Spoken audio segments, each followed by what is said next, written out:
The wait for mini India-US trade deal continues. Over the last few days, a series of events unraveled, building high level of suspense around the India-US trade agreement.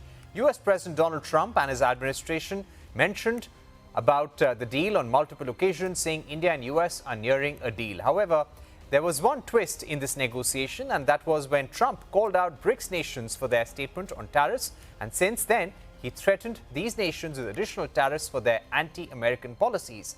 While Trump didn't call out India specifically, but impact of this statement can be feared. On Indian side, Commerce Minister Piyush Goyal stressed India doesn't negotiate under deadlines and national interest is of utmost priority.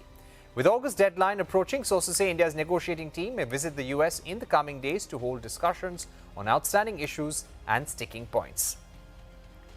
Joining us right now to discuss this is Ashok Malik, partner and chair India practice at the Asia Group. Thank you very much for joining us, Mr. Malik. Mr. Malik, before we go on to discuss what is happening with the trade deal, where do things stand, could you give us a sense of what the United States wants from the trade deal?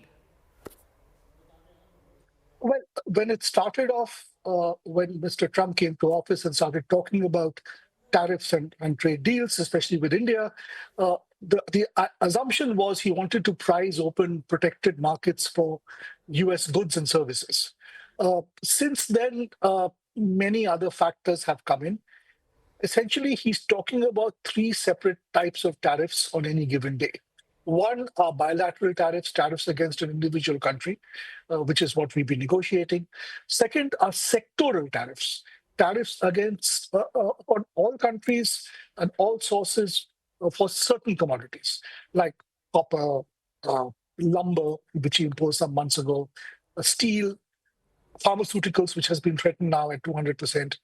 This is sectoral tariffs, which will probably be more sticky and non-negotiable than bilateral tariffs, because he wants to use sectoral tariffs to rebuild industry in America, in those particular sectors. And third, they are the ad hoc tariffs, the unique tariffs. So Vietnam, presumably other countries as well, is facing a transshipment tariff, which means if you become a route for goods or supply chains from China, possibly there could be an extra tariff. Now there's talk of a BRICS tariff, but that is not so much a sharp threat at the moment or a specific threat. What he's saying is if BRICS take steps inimical to American interest, then there will be a tariff. And what his administration has said, as described as being inimical to American interest, is the presumption that some BRICS countries want a non-dollar currency as the international reserve currency. China and Russia have spoken of that. India has not. India has said it does not want to go down that route. So the BRICS threat I would discount for the moment, but the other challenges remain. Right. I would also like to ask you about certain other sectoral tariffs that he is imposing. Well, he's threatened to impose a 50% tariff on copper, warned that tariffs on pharmaceuticals could increase to as high as 200% after a year. He's also carrying out studies for semiconductor tariffs. How do you think Indian exporters stand to lose or get hurt as a result of these tariff policies? Because the tariffs on steel and aluminium are 50%. There is a 25% tariff on the automobile industry and auto components under Section 232, which is national security. So what India is attempting to negotiate in its sequential trade negotiations with the US, we are negotiating tranche 1A right now.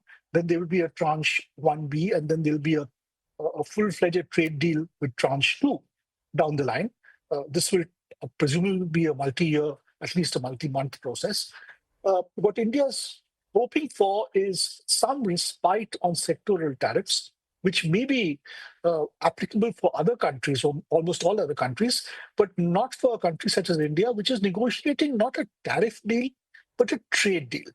And the assumption is the US will recognize the difference between the two, because we also buy a lot from the US. We want to buy more. And the overall trade basket can grow between the two countries. However, I think the Trump administration takes sectoral tariffs much more seriously than it does bilateral tariffs, which are tactical, transactional to build leverage. Sectoral tariffs, which he imposed initially some months ago in 4 areas, 4 industries: lumber, steel, iron, and copper. And now he's talking about semiconductors and pharmaceuticals as well. Some of these industries are industries where blue collar American workers, which Trump's vote bank, his heartland vote bank, find jobs. Of course, this would make the price of lumber or steel or copper expensive in America. I'm not denying that. But this will create jobs in the short run. And that political calculation may drive him.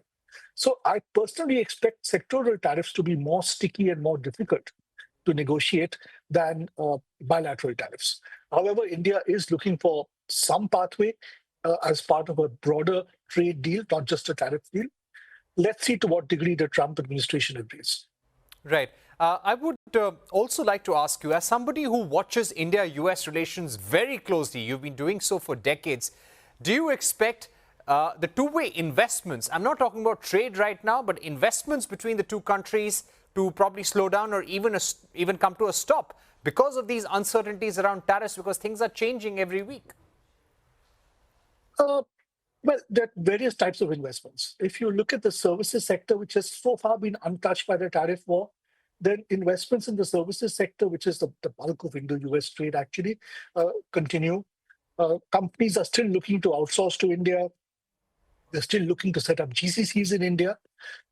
In the technology corridor, whether it is semiconductors, whether it is a semiconductor ecosystem, whether it is AI, whether it is data centers, companies are still looking at investing in India, and Indian companies too are looking to invest in the US in certain areas, including in energy.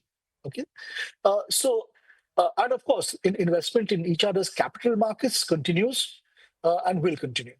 However, you're quite right. Investment in manufacturing has stalled till there is clarity on not just tariffs on India, but tariffs on India's near competitors, such as China and Vietnam. Because it's not just a question of what India's tariff is. A shoe manufacturer or a textiles manufacturer or a garments manufacturer will look at not just a tariff differential between India and Vietnam, but how much that translates on the ground into actual savings for him or for his company. Now, those calculations cannot come about while tariffs are still being negotiated. So manufacturing investment is going to stall for the moment till there is clarity. However, business is very interested in some sort of a stability being reached in the India-US trade equilibrium and business equilibrium, because especially technology companies and the services economy see great benefit in the advance of the India-US relationship, irrespective of the politics. Right. So people are waiting and watching, yes. Right. Do you feel that India's attempts to reduce the trade deficit through greater energy purchases and defense purchases are even being appreciated by Donald Trump? And number two, what I would like to understand from you, what is the kind of uptick in defense and energy expenditures that India is making on getting this from the US? Well, obviously, when you're negotiating a trade deal, you play hardball. Trump is playing hardball. The Indian Commerce Minister has made strong statements as well. So there is the political rhetoric on both sides, and Trump is playing very hardball with a lot of countries. Having said that, there is a complementarity between India and the US in terms of energy. The US is a net energy exporter.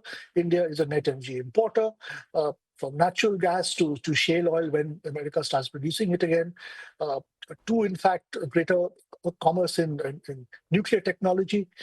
There is a lot of potential for the energy basket to grow.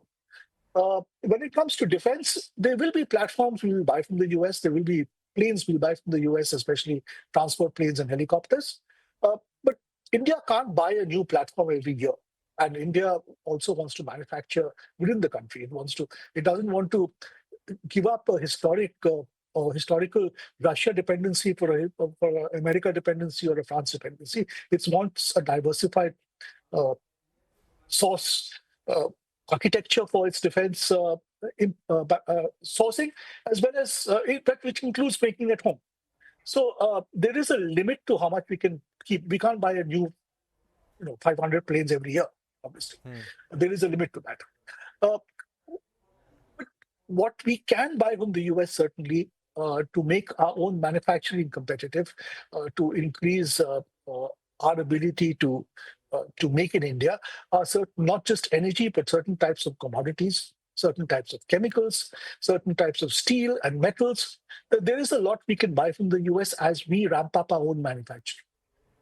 Then again, in agriculture, I understand the Indian offer has been much more generous in agriculture than previously. It might not have met the Trump administration's maximalist demands, but India has made an attempt to open up much more in fruits, in certain types of nuts, almonds, pecan nuts.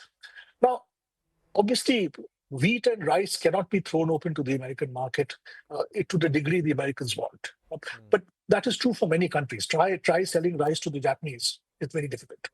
Right. Again, in dairy, there are concerns. Maybe we can buy some types of cheese, but we can't throw open our mass market to American dairy imports. They're not affordable in India, to be honest.